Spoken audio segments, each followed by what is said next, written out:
Welcome back to Good Morning Kenya. Our next guest ni mtu double in every aspect of entertainment, but we want to talk about the main one, which I think is the main one, music promotion and music as a business in general. I'm talking about MC Rayan, the DJ. Welcome to the studios. Thank you so much, man. I appreciate it, man. Thank you so much for coming through. Fun fact about you, Kenyan born? Yes, Kenyan born. US based? US based, yeah. Let's talk about that transition, from Kenya to America. Okay, so basically, I went to America to seek, better pastures and stuff, Back then I was in high school, probably Form 3, I think. Yeah, so I went to America to seek opportunities, but most of my childhood was in Kenya, though, so I do know a lot about the culture. I do relate with Kenya a lot, yeah. When was this? This is, I don't remember, but this is like, it's been almost 8 years now. Wow. Yeah. And within that time, actually, you've done so much for Kenyan artists. True. You've worked with the likes of Red Sun? Yes, true. Naiboy? I think you interacted with Vera at some point. Yeah, way back in 2018, 2019, sometime around that. Was it Vera as the artist or Vera the brand? So it was Vera the brand. Of course, she has fans in the States, so she came as hosting, meeting her fans, appearances, yeah. How did you get into the promotion business? Because, you're a DJ, you're a music producer. What about the promotion business? How did you get into it? So basically, when I was a DJ and an MC, you know how the entertainment business is. Sometimes people want to underpay, sometimes people don't want to congratulate talent. And I was like, why don't I plan my own events and pay myself what I'm worth, So that's where the idea came from. And, I had people who are around me who had the same mentality with me. So we joined up together, created a big team, and we started doing our own events where we can make money twice or thrice and still be able to cater for ourselves, yeah. Why do you think that was the case?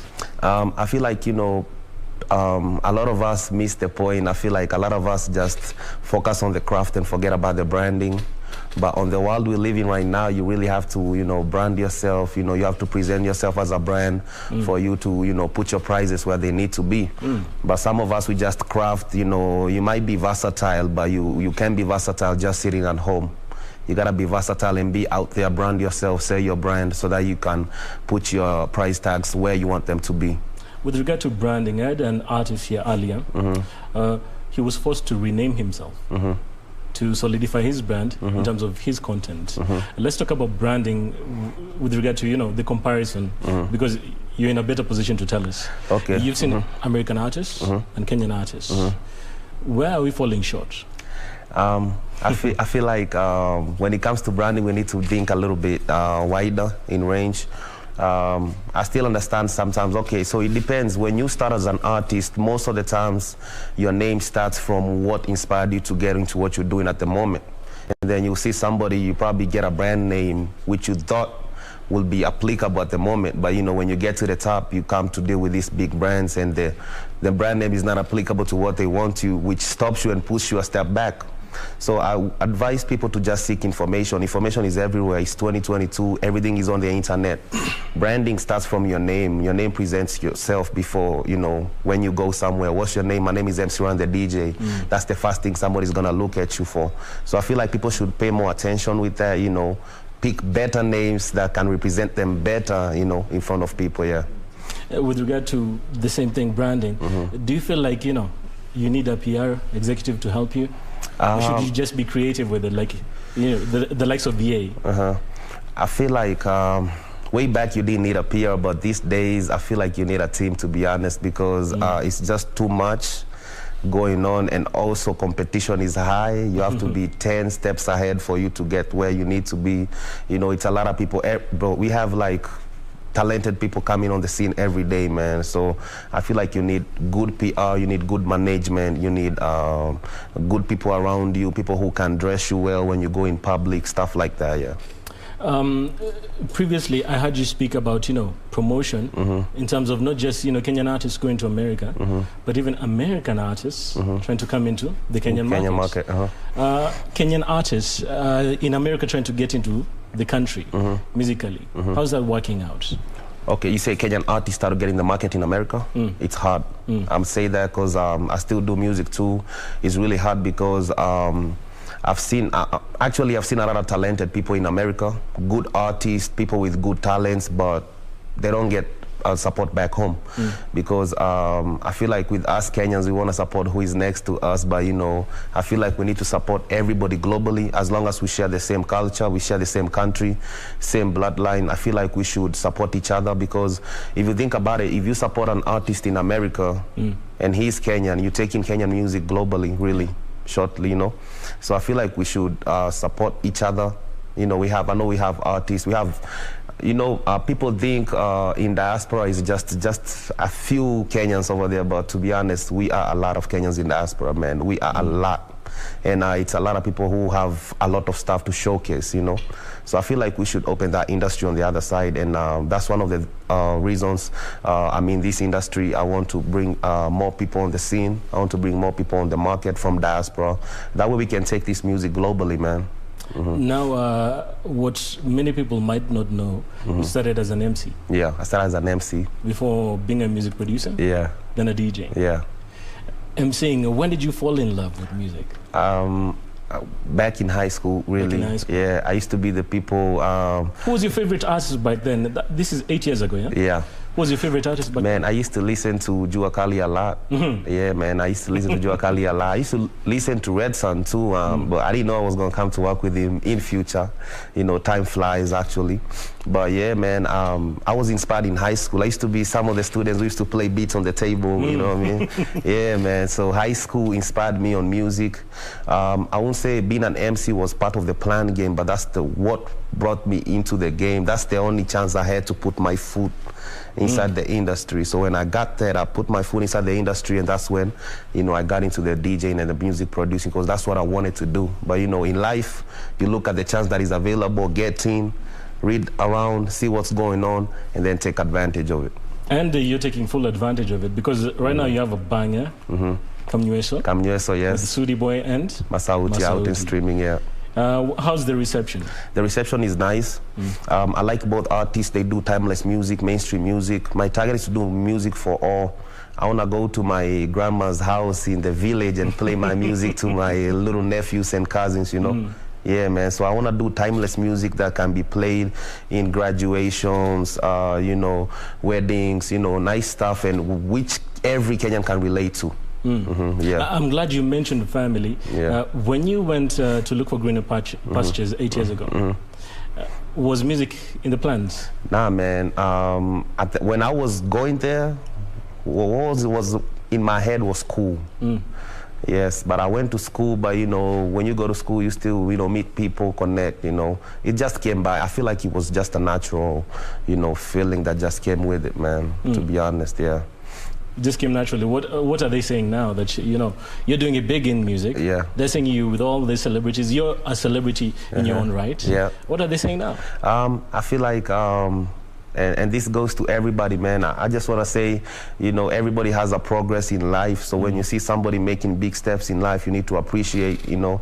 I'm definitely getting positive vibes, and I'm also getting negative vibes on the same side, because somebody will be, yo, I'm proud of you, keep pushing.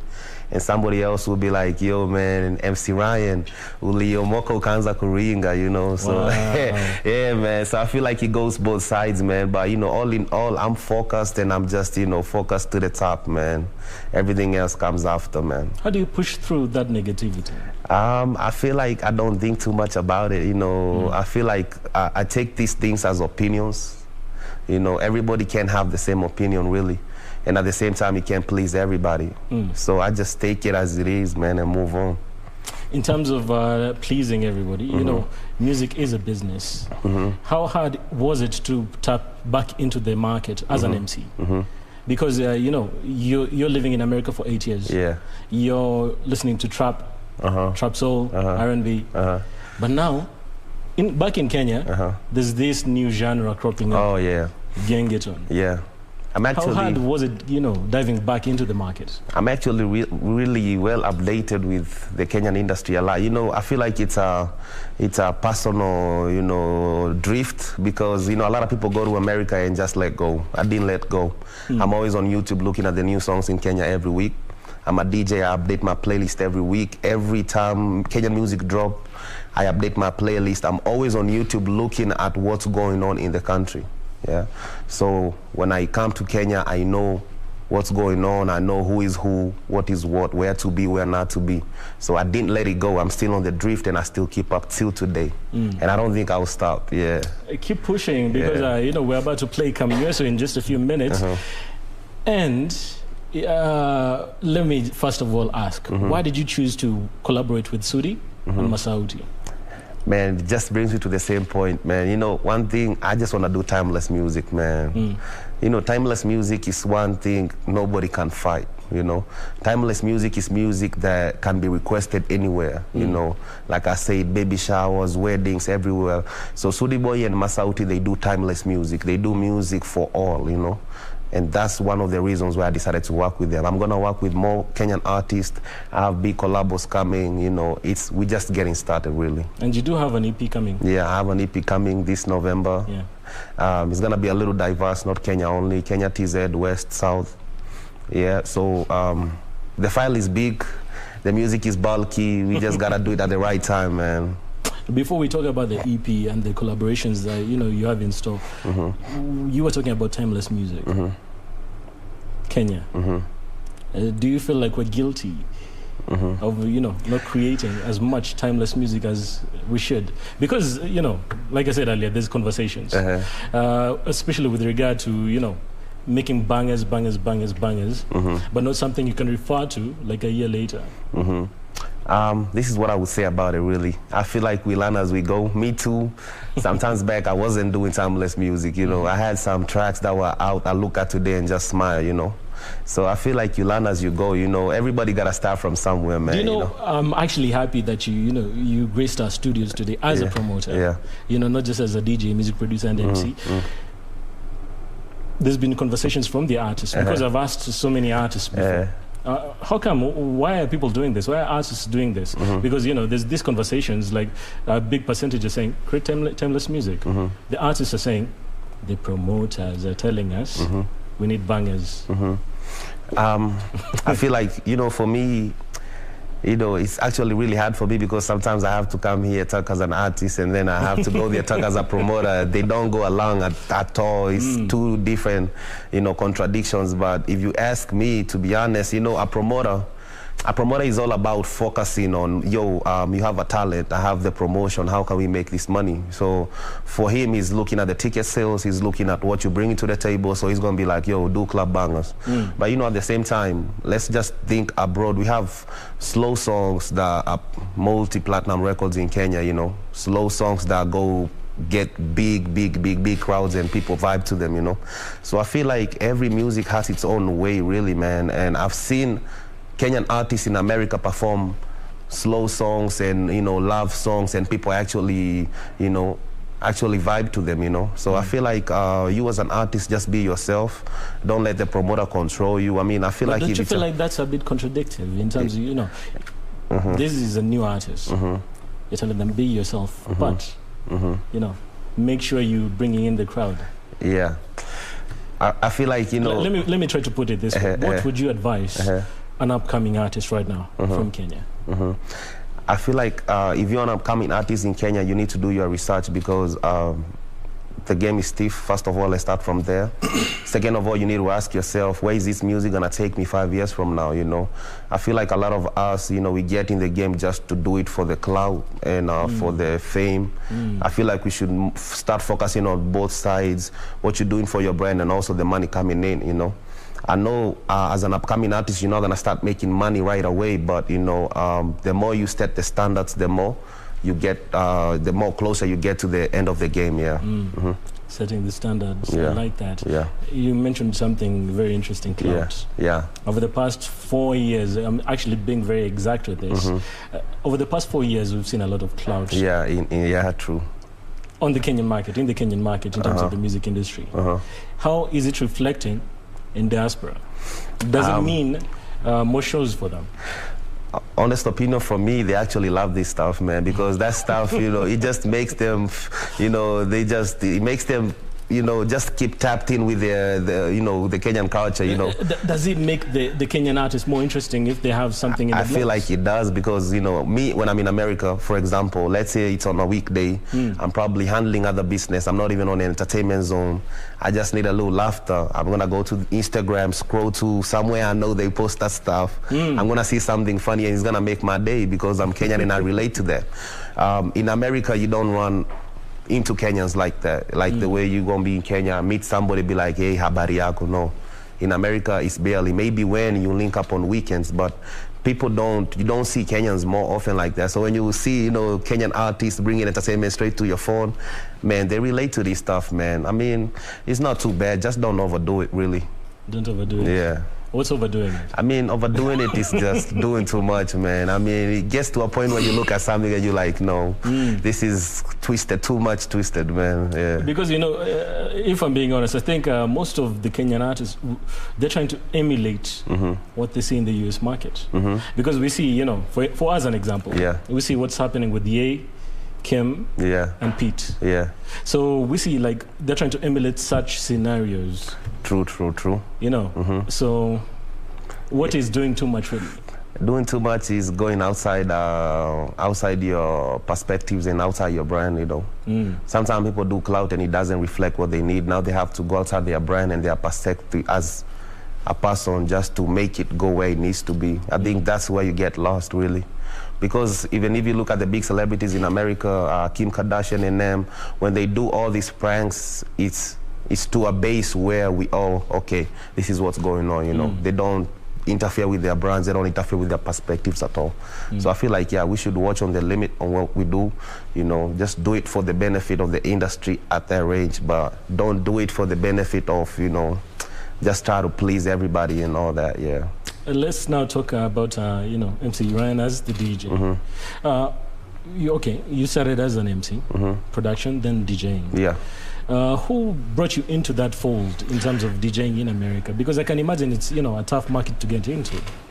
I feel like, yo, I'm just self-motivated, man. It's crazy, man. I just open doors for myself where I just, you know what I'm saying, it's crazy because I remember back then I used to do free gigs. First of all, I used to be an MC, man. So I used to MC for free at this club, just go in there and just people started to love me, you know. And then all of a sudden I started to put my brand up day by day, you know, I started charging. After I started charging, you know, I used to watch the DJ who I used to MC for, crafted what he was doing, took it to another level, got my foot in the door, started doing my own, getting shows in Dallas at the point. I started getting shows at clubs, and then after some time, that's when I started doing my own shows. So I feel like, you know, I'm just self-motivated, really. I just go for what I want, man, to be honest, yeah. And I won't stop, man. I'm going to keep getting it, for real. Back to the EP. You said a lot of collaborations. Yeah. Not just in Kenya, in Africa. Name drop. Name drop. I won't give you the name drop, but I can give you the date. Yeah, man, because I feel there some information I like to put it out there when it's fully ready, you know, because this is gonna be big for me. This is the first time we get into the Kenyan media tour scene. I'm gonna be back this November when I'm dropping the EP too. I'm gonna do big stuff. You know, when I was a promoter, I met a lot of artists, you know, and I shared my vision with them. And I feel like somebody who is focused on the game and he sees your vision is legit, they can't argue with what you're telling them, you know, and that's how I got the support of the stuff I'm doing right now, you know. So for now, I'm just gonna tell my Kenyans, this November, biggest EP is gonna feature some artists, you know. It's not gonna be the first one. It's gonna be the first one, but it's not gonna be the last one. We're gonna do a couple, we're gonna do an album too, you know. We're just gonna flow with the flow, man, but I'm positive with it, man. I'm happy you said album, because like I said earlier, we were having a conversation about the way people are releasing music. Oh, music, You know, there's EPs and singles. EP single, EP single, you know. Mixtapes, you know, I think they're obsolete these days. Yeah, you know, true. Kulikona ends that Piff. Yeah, I'm sure true. you remember that Piff. Yeah. But it's no longer there. Yeah. EPs and singles. Why are people not doing albums anymore? And I feel like album is, you know, album is a big dedication, because I feel when you're making an album, you wanna you want to put all your best songs on that album because you want your album to, you know, be timeless, go to borders. It's a big investment because an album, you push it way because you want it to go far, you know. So I feel like an album is a big dedication, man. Me, myself, if you ask me, I was gonna do singles too and see the receive and then do an EP, man. But I feel like it's just self-motivation, man. If you're around music every day, I feel like it's possible, man. But I know it's big dedication. That's why people take their time with it. Can we get to that point of, you know, receiving Grammy nominations? Because I'm here to see, you know. First of all, man, I mean, I feel like everything starts with something, man. At least right now, we've gotten at least, let's look at the music as Africa in general. As in, for now, we have at least some Africans who are getting Grammys, you know. That's a step, you know. So now we need to focus how we need to get Kenya in the game.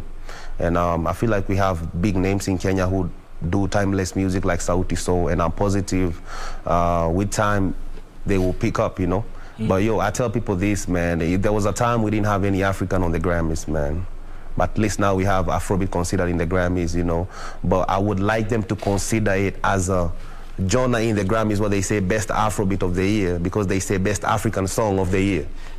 It's so interesting that you said that because I always feel like during the Grammys and even the BET nominations, you know, the international acts, it's like, you know, that person you don't talk about in the room. Like, okay, Shikai, Tulia Sasa. How can we change that narrative? Man, I feel like, yo, we need to be more confident with our stuff, man. And also, we need to get, like, one sound, man. We need one sound, man, to be honest. Because as Kenyans, we're doing whole different stuff. It's good. It's good stuff, but we need one sound that can represent us out there, you know. Do you feel like Gengeton is not it? No, I feel like Gengeton was a good sound. It just didn't get the attention that it needed because, let's all be honest, during COVID, man, we all were living on that sound, man. You know, a lot of people don't like to say it, but we were all living on that sound. Because during COVID, it was hard times. People were going through mental issues, depression, and all that stuff, you know. People were staying home. People were now chilling with their friends and families and all that. But Gengeton was the hottest thing at the moment, you know, and people were actually vibing to it, man. You know, me, I feel like Gengeton, if at the time it got, you know, support, information, this artist got, you know, they were guided to the right, you know, direction, I feel like it could have gone far, really. Thank you so much for coming through to Good Morning Kenya. We appreciate it, man. The best on you're still doing your media tour? Yeah, true. And we're waiting for the EP. Man, I appreciate it, man. Soon, November, man, it's gonna be a movie, man. Thank you so much. Where can we find you on social media? Oh, man, find me on social media at MC Ran the DJ. My Rayan is like R-A-Y-A-N. MC Ran the DJ, all social media platforms, man. Appreciate it, man. We'll be back after this.